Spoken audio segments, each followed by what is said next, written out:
Bây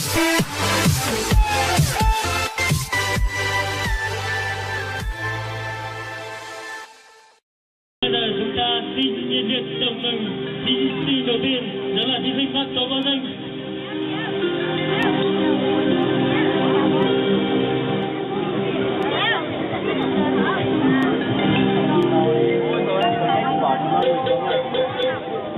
Vâng, bây giờ chúng ta xin nhiệt liệt chào mừng thí sinh Phát Tố Văn Danh 01 Phá Thị Cá đến từ bản Có Mạ, xã Có Mạ.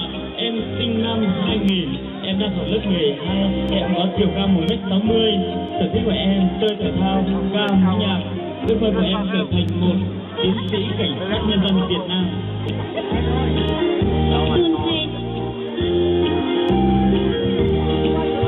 Từ thầy tôi thi niệm đôi chúa thủy lúc đó từ giò cá sành phá nhớ trò lúc trò có ma có ma cá dùng sông có xanh nghỉ nôi chỉnh các tộc cờ đi cỏ o nữ xia ý phía sau nữ sơ kiến nhẹ dòng lồng câu sơ kiến bao súa lời giá toàn đi sáng dò tao ua tù công an nhân dân.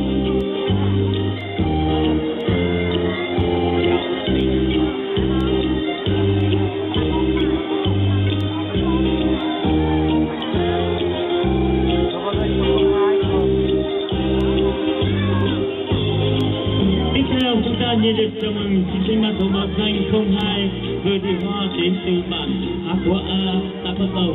Em đã tốt nghiệp lớp 12 năm 2016. Hoa có chiều cao 1m65. Sở thích của em nghe nhạc và hoạt hình. Ước mơ của em trở thành một hướng dẫn viên du lịch. Từ thầy thi niệm con chúa thử o lúc nó từ giờ hoa sảnh vư tuân tờ lúc trò Á Của A, xã Cầu Đông.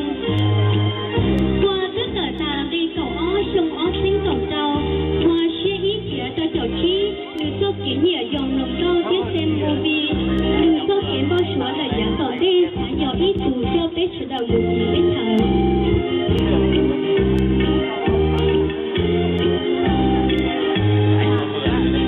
Xin nhiệt liệt chào mừng thí sinh mang số báo danh 03 và Việt Sinh đến từ bản Nam Nhữ, xã Long Đệ. Em sinh năm 2001, sinh có chiều cao 1m64, hiện đang học lớp 11. Sở thích của em nghe nhạc, đi du lịch, ước mơ của em trở thành một hướng dẫn viên du lịch. Tết sẽ đo xoay đo tu thai và Việt Sinh sảnh va tuân tờ lúc rò nạp nữ xã Long Hệ, chinh dù sông ó xanh linh thi, chia ý nghĩa cho chồng lâu, mì nô chỉnh các tờ cờ đi cầu đi. Chinh sau kiến nhẹ dòng lồng câu kia mùng bì ô chi, nữ sau kiến bao súa lời giá toàn đi, xã dò ý tù chiến sĩ công an nhân dân.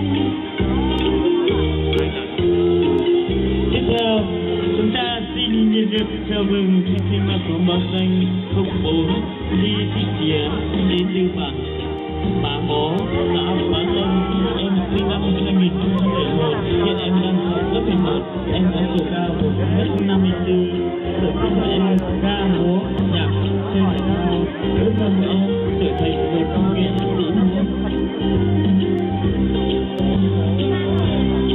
Từ thầy biết tác tỏ bỏ đời nó một lúc về hù ngày tiền tiết sảnh bì nhót cho lúc giòn bản bó xã có lồng dù sông ó xanh linh y mì nô chỉnh đã tỏ cẩn đỡ đi cầu y nữ xia ý phía chút cầu lâu chia cho kiến nhẹ dòng thầy bìa vua là vòng chia thể thao nữ sau kiến bao súa lời giá tỏ đi xã đâu giờ ít tù khó mơ lò ba nở với gió bê sảnh vua kế tỏ nhỉ.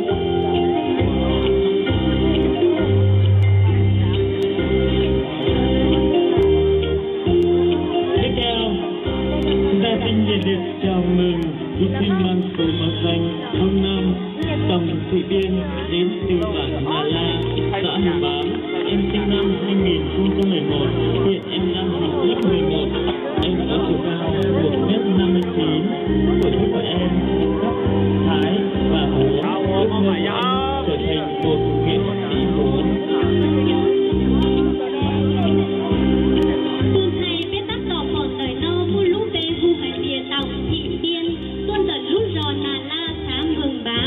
Tiên dù sông ó xinh linh y, nhỉ nó chỉnh đã tỏ cận đó đi cầu y.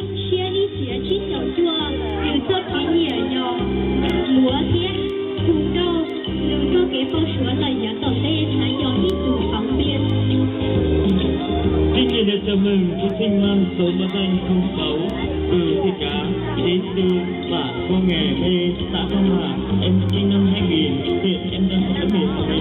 Em có chiều cao 1m58. Sở thích của em là ca, múa, nhạc, bóng đá. Ước mơ của em trở thành một nhà thiết kế thời trang, mỹ phẩm cho làm đẹp cho phụ nữ Việt Nam.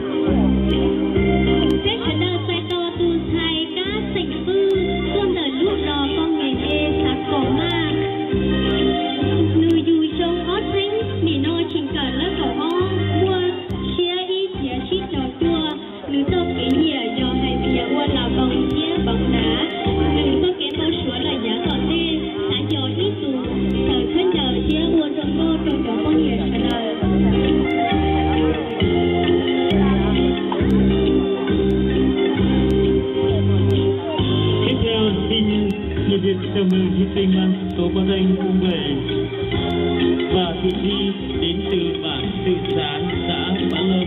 Em sinh năm 2002, em đang học lớp 10.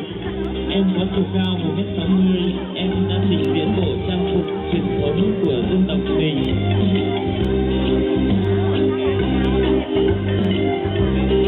Sở thích của em là ca, múa, nhạc. Ước mơ của em trở thành một cô giáo mầm non. Tuần thầy tin nhìn con chúa thủy cha đúng nó, mùa lúc về hồ hải địa chi tỉnh ba, tuần đợi lúc rò tự sáng xã Bá Lồng, người dù trong óc xanh linh ô, vì nó chính xác đọc tờ tin tổ, chia ít chia sâu, người ta tỏ ná bên chế khán đầu mong mùa cô công nhật phí ít chữ kê chia, người ta kỹ nhẹ dầu ua là vòng, có kẻ bao sửa là giá tỏ tê xã gió ít tù, hay gió lọc kia gió mi dầu. Xin nhiệt được chào mừng thí sinh mang số báo danh 08 từ Thị Thủy đến từ bản xã Cao Mã, xã Cao Tồng. Em sinh năm 1997. Em đã tốt nghiệp lớp 12 năm 2014. Em có chiều cao 1m65. Sở thích của em ca, múa, nhạc, thể thao. Ước mơ của em trở thành một giáo viên. Em đến đây để giao lưu học hỏi. Tuần thầy biết tác tỏ còn ở lâu mua lúc bê hùa địa chỉ tỉnh cư, tuần ở lúc xã Cọp Rông, người dù trong ít của chuột trở chua, người cứ trở ra lấy cậu ôn trồng bóng xinh cậu cao, người chia ít chia thích sao tiểu chi, sau kiến nhờ do hai bìa, chua là đồng chia thể thao, sau kiến bao chúa là giá tỏ tê, xã gió ít tù sai giáo, tuột tìm hiện con chúa lúc nó do xã bỏ cho kế bảng anh. Xin nhiệt liệt chào mừng thí sinh mang số báo danh 09 của Thị Đi đến từ bản Bá Âu, xã Cao Mã. Em sinh năm 2011. Em có chiều cao 1m58. Sở thích của em ca, múa, nhạc, bóng đá. Ước mơ của em trở thành một nghệ sĩ múa. Tuần thầy tôi tin niệm con chúa thủ chúa lúc nó mua lúc bê hù hải tìa lì tỉnh mùa tuần đợi lúc gió phá hậu xã Cỏ Ma người dù trong óc xanh linh ý người chia ý chia chi cho gì tôi tiến chơi do hải tìa ua là bóng kia bóng đá người sau kiến bóng chúa là giá tỏ tê xã gió ít tù kia sẽ là ua là bóng.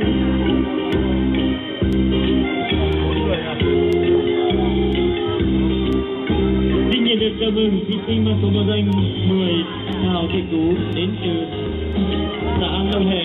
Em sinh năm 2004. Em tốt nghiệp lớp 12. Em có chiều cao 1m59. Sở thích của em nghe nhạc. Ước mơ của em lấy được một người chồng yêu thương, gia đình hạnh phúc. Tuần thầy biết ta tỏ còn ở nâu có lúc về hè tìa ta nhìa tỉnh lâu tôi tờ lúc gió chán nay về xã Long Hê người dù trong ít của chua chảo trầu người chia ít phía trao trò chi người tốt kỹ nhìa giò lồng đâu có kiến bao sửa là giá tỏ tê xã cỏ dứa ta ít tù tí đu đã chia một lưu linh bản linh của là giá tỏ tê. Xin nhiệt liệt chào mừng thí sinh mang số báo danh 11 Vương Thị Sở đến từ bản Tuổi Dên, xã Cao Mã. Em sinh năm 2001. Hiện em đang học lớp 11. Em có chiều cao 1m60. Sở thích của em ca, múa, nhạc. Ước mơ của em trở thành một nghệ sĩ múa có danh tiếng trong tương lai.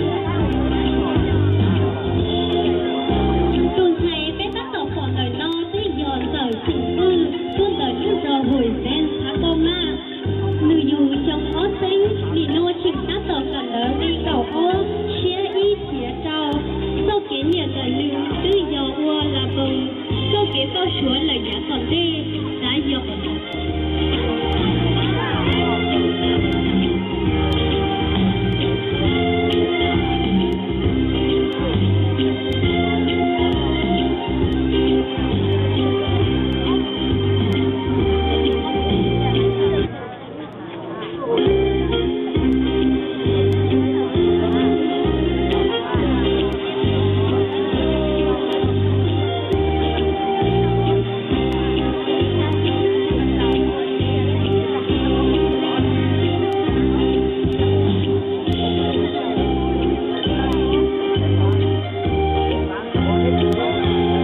Tiếp theo, xin nhiệt liệt chào mừng thí sinh mang số bằng Anh về 2 người thi thủ đến từ bản Phá Chúa A Xã Phong Lạc.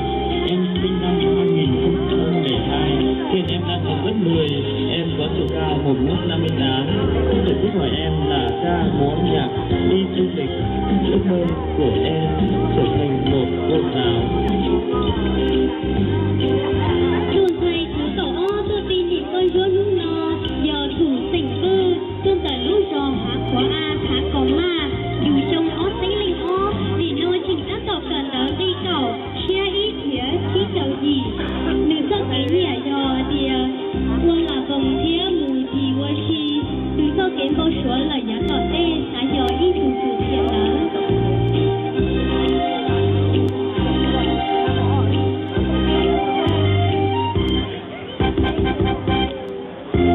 Tiếp theo xin chào mừng thí sinh cuối cùng là thí sinh mang số bằng Anh 13 vừa thị kia đến từ bản Tư Sáng, xã Tân Long. Em sinh năm 2003, em đang học lớp 9. Em có chiều cao 1m56. Sở thích của em ca múa nhạc thể thao. Ước mơ của em trở thành một bác